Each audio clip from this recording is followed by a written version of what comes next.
ഒരു സുവോളജിക്കൽ പാർക്കിലേക്ക് പോകുന്നവരോട് എനിക്ക് പറയാനുള്ളത് കൊട അല്ലെങ്കിൽ തൊപ്പി ഇതിൽ ഏതെങ്കിലും ഒന്ന് മസ്റ്റായിട്ട് നിങ്ങൾ കയ്യിലെടുത്തിട്ടില്ലെങ്കിൽ തിരിച്ചവിടെ നിന്ന് ഇറങ്ങുമ്പോഴേക്കും ഇതുപോലെ കരിഞ്ഞുണങ്ങിയിട്ടുണ്ടാവുമായിരിക്കും കേട്ടോ. കാരണം വേറെ ഒന്നല്ല, കുറച്ചധികം തന്നെ വെയിൽ കൊണ്ട് അവിടെ നടക്കാനുണ്ട്. കുറച്ചധികം ഞാൻ ഉദ്ദേശിച്ചത് ഒരു 400 ഏക്കർ സ്ഥലമാണ് കേട്ടോ. സോ ഇത്രയും സ്ഥലത്തേക്ക് നമ്മൾ നടന്ന് കാണുന്നത് പോസിബിൾ അല്ലാത്തതുകൊണ്ട് തന്നെ ഇവിടെ ബസ് സർവീസ് ഒക്കെ അവൈലബിൾ ആണ്.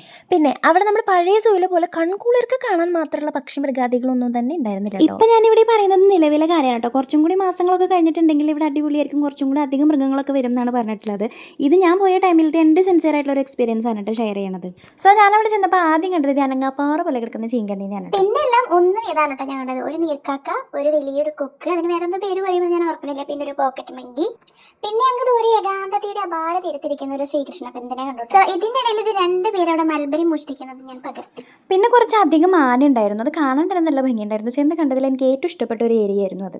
അങ്ങനെ അവിടുത്തെ ബസ് പിടിച്ചിട്ട് നമ്മൾ സൈലന്റ് വാലിയിൽ എത്തിയിട്ട് അവിടെ എത്തിയപ്പോൾ നമ്മളൊരു കുരങ്ങനെ കണ്ടു. ഇതിൻ്റെ ഉള്ളിൽ അങ്ങനെ ത്രൂ ഔട്ട് ബസ് സർവീസ് ഒന്നും ഇല്ല കേട്ടോ. അതുകൊണ്ട് തന്നെ നമ്മൾ വീണ്ടും നമ്മുടെ കാൽനട യാത്ര തുടർന്നു. പിന്നെ ഇപ്പോൾ വന്നു കഴിഞ്ഞിട്ടുണ്ടെങ്കിൽ നിങ്ങൾക്ക് ഇവിടുത്തെ പച്ചപ്പും ഹരിതാപയും ഈ 4 പനങ്കുലകളൊക്കെ കാണാമെന്നല്ലാതെ വേറെ ഒന്നും തന്നെ ഇപ്പം അങ്ങനെ കാര്യമായിട്ട് ഇവിടെ കാണാനില്ല. കുറേ നടന്നു കഴിയുമ്പോൾ എന്തായാലും നമുക്ക് വെള്ളം കുടിക്കാനും ചായ കുടിക്കാനും ഒക്കെ തോന്നും. അതുകൊണ്ട് തന്നെ ഓരോ പോയിന്റിലും ഇവിടെ കഫേ സർവീസുകളും അവൈലബിൾ ആണ് കേട്ടോ. അങ്ങനെ ഓരോ ചായയും കുടിച്ച് നമ്മൾ പിന്നെ നടന്നു കേട്ടോ. അപ്പോൾ ഒരു കടുവയെ കണ്ടു. ഉറങ്ങി കിടക്കുന്ന കടുവേനെ വിസിലടിച്ച് ഉണർത്തിയിട്ട് ആ ചേട്ടൻ്റെ വഴിക്ക് ഓടി.